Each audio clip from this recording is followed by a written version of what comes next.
how can we save the rainforest when we use big data from satellites? That's what it's all about. And Johannes Reiche, he will explain it later. He's studying, and it's fantastic, remote sensing at Wageningen University and research. With his study group, he managed already to identify the first signs of deforestation, but now they're taking that a step further. They can actually predict it. They know where they're going to do it.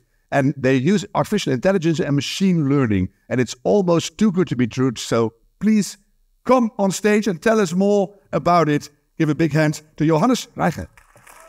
Take the bait. Will I get your mic? Hi. Oh, you have your headset. Yeah, go away. Yes, thank you very much for the introduction. How do we do that? Yes.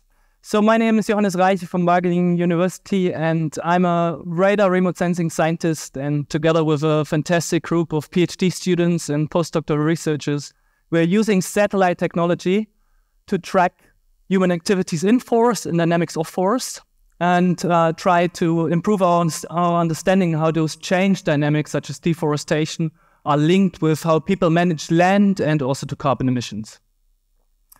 Before I talk more about monitoring and predicting deforestation, I would like to take you to Gabon, a country in South America, where in 2011 I went for field work with the Guyana Forestry Commission, and we came across a number of those sites.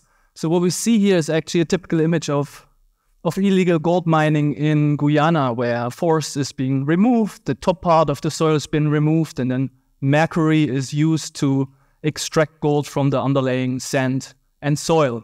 And as you can see, that doesn't just have a strong negative impact on the environment, but also a strong negative economic impact, as most of those revenues, they don't stay with the communities nor in the countries. They leave the countries on illegal ways. And back then I thought, what if we could detect those activities when they start happening, or even before, identify that they will likely happen, and inform the Guyana Forestry Commission so they can do interventions and try to stop or prevent those activities. And doing that in a data-driven manner using big data and satellite technology is what is the core of our research in Wageningen, and also what drives me since. Yes. So we all know, or many of you know, that satellites are kind of cruising around the Earth, and satellites are the key tool for us to monitor those vast and also largely inaccessible tropical forests. And we can do that now for the last 30, 40 years. And we can see also that we can well track here forest loss in the Amazon regularly on an annual basis, accurately using these conventional satellites. But if we would like to do that a little bit more timely, so in near real time, then we run into problems. And when we look actually at an image over Guyana, we see one of the key problems we have, which is cloud cover. And persistent cloud cover in the tropics leads to long data gaps, which leads often to months without cloud-free observations. And that also doesn't, in turn, allow us to track changes timely. So often we only get a cloud-free image after a number of months, and then activities have stopped already, and maybe people have disappeared. So that doesn't really work in many cases. But radar satellites is another satellite technology, has the unique ability to penetrate through clouds and also provide us information about the forest structure and the loss of forest. Radar satellites have also been around already for like 30, 40 years, but those archives were largely fragmented, and most importantly, were commercially distributed. So we haven't had this data at hand, and that hampered any large-scale uptake. But we now have very recent and new satellite missions, available radar missions, that now for the first time provide us that kind of data on a global scale, free of charge, every number of days in Europe and in the tropics, at least every week, with a high spatial resolution of 10 meters. And having that data available now allows us to track changes in near real time. That means as soon as after it happens. So whenever an image is acquired, we're able to process it, analyze it, and indicate places of new loss. And actually looking at an example in the Central African Republic, I don't know how well you can see it, but we see those red points appearing. Those are actually logging roads that are established, and then you see red dots in the direct surrounding. It's not so easily visible. Those are the signals of tree extraction from selective logging, so where commercially valuable trees are extracted next to these logging roads. And even those fine-scale disturbances that were previously unseen, we can now track with high spatial, but also most important, high temporal detail.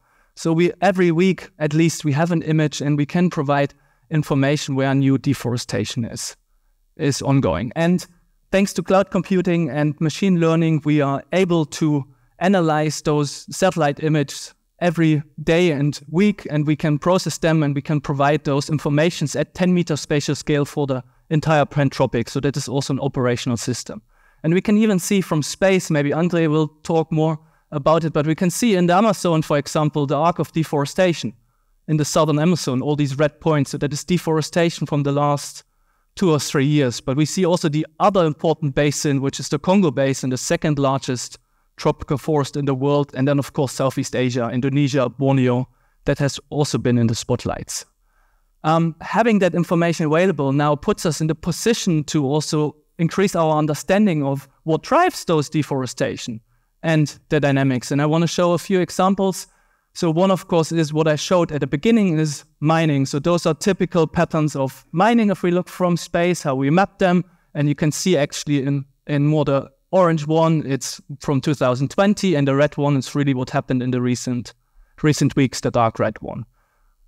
If we go to the next one, this is a very important one, smallholder agriculture, which is the main driver of forest loss in the Congo Basin. It's very different to the Amazon forest, where we have a lot of large-scale deforestation. In the Congo Basin, 80% of forest loss is driven by smallholder agriculture, where local farmers cut a piece of forest to plant crops, use that income to, for buying groceries, sending their kids to school, and of a lack of fertilizer, for example, and other things. We talk about tropical soil. After 2 years, the soil is exhausted, and they cut the next piece of forest.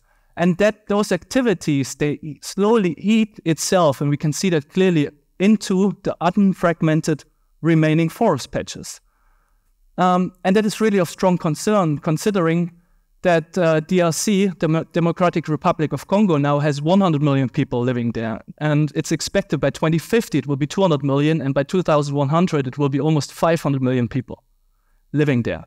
And without us in the global north providing a real alternative for those people, as an alternative for income and education, they will have no other choice than cutting more forests, because they are also just like us. They want to feed themselves and their kids. They want to send them to school. So that is really an issue. And it's also not so easily said that is illegal. If we go to another example, this is something most of us are also aware, like this, and this has been in the media a lot, these large-scale clearings for palm in Indonesia. Here an example from Borneo. And with the last example, I'm moving back to the Amazon forest, where we see here these large patches of land cleared for cattle ranging, often to provide us with our beef. We see in red, actually, if we go back, the historic deforestation patches, and in light blue we see really what happened. This is a screenshot I took yesterday, what happened in the previous 2 or 3 weeks. So if we go next, we have this information now available in near real time, not just from that system, but also many countries have their own systems of monitoring deforestation in near real time. And they go there and try to intervene ongoing activities. And we see here an example from Brazil that they go with the machine gun, and that is unfortunately the case in many countries. Every year, many people in communities and also rangers die in protecting their forests, because illegal loggers are often armed and there's a lot of armed conflict. So that is really a huge problem. Another point I want to make here is that we are still running behind a little bit, in a way that they go to places where deforestation is already ongoing. And we only track with satellite data deforestation that has happened. And now we would like to make the change to actually indicate areas that are at risk for near future deforestation, so that interventions can be placed before deforestation is actually happening. And that's something we're doing with AI, and very briefly would like to show you how that works. So there's deep learning models, so artificial intelligence models, and we feed those with the deforestation history, very dense information, spatially and temporal, and a large number of other data sets about accessibility, forest types, and so on. And that allows this deep learning system to learn the complex spatial and temporal dynamics of deforestation. And that in turn then allows those models to indicate hot zones that are at risk for near future deforestation. That's very briefly how it works. And results from Gabon and Borneo show that we are actually quite precise in doing that. That means the hotspots we indicate, those indeed, without intervention, show deforestation after a few weeks to months. However, we are still omitting quite some deforestation places that we don't indicate, because it's still hard to indicate places in the middle of nowhere where there has not been any previous signs of activities. And that's where we hope that other data sets, such as mobile phone tracking data, can play a role in the future. We all know that mobile phone data is quite a good predictor of human activities. And if it's in the middle of nowhere, then there is also a likelihood that human activities will start. And now to my last slides, actually, an important point I want to make here. Here in Wageningen and also in Artis, we will not be able to stop deforestation.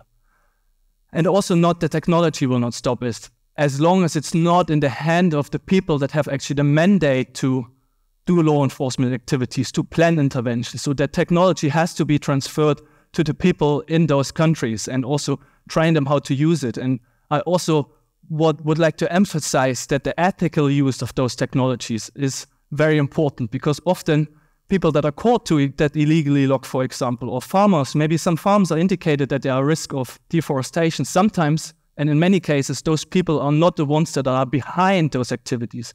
They sit in the cities. Those are the people that execute. But how this technology is transferred and implemented in the country, that's actually something where my colleague Marijn will talk about. Very excited about that. And with my last slide, I would like to thank the whole team in Wageningen, and in particular also Laura. I think she's here somewhere. She's a postdoc. She's an AI expert, and she works on improving that model. So that's really core of her work. So thank you very much. Johannes, thank you. We're going to introduce Marijn in a few moments, and we'll do the questions afterwards. But a few questions from me. How long did it take to get you to this point? Because the cutting down is going on, and we're really trying to speed things up. And now finally it's there. How difficult was it to get here? To get there, I mean, it took me my whole career, and many people's careers. I don't know how old you are. No, I'm young. I'm 40. But I mean, I've been 40. Yeah. I mean, not young. I'm relatively young. Yes. But it took me my career and many people before their career and technology involvement. And of course, we can only do that because there is development such as AI and cloud computing that allows us to analyze those things. I mean, those things lead to bad things, but we can also use them for good. Yeah, well, this is the first really good thing that I've heard about it. So that's really making me happy. Marijn will go deeper into the matter. But do you really think in the deepest part of your heart that this is going to be the game changer in deforestation? I'm not sure if it will be the game changer because it's so multi-complex, but it's really an opportunity to provide further empowering to people, you know, to actually not... It's also a lot of feeling-wise. Those rangers and communities in those countries, they really dedicate their life to save forests, and they're still running behind activities. And now there is the opportunity to indicate areas where they can do interventions, so they actually stop things before they're happening. Yeah. And I think that is a very important part. So I think it can play an important role, but it has to. We have to see how it evolves. I'm very hopeful. Yeah, me too. And I think that when you do a few really successful interventions, the word will spread and things will start to change. Fingers crossed. Everything crossed, right? Everything crossed. Everything crossed. Thank you very much. Big hand for you, Johannes. Thank you very much. Marijn, come on up. Because this was Wageningen University and Research and WWF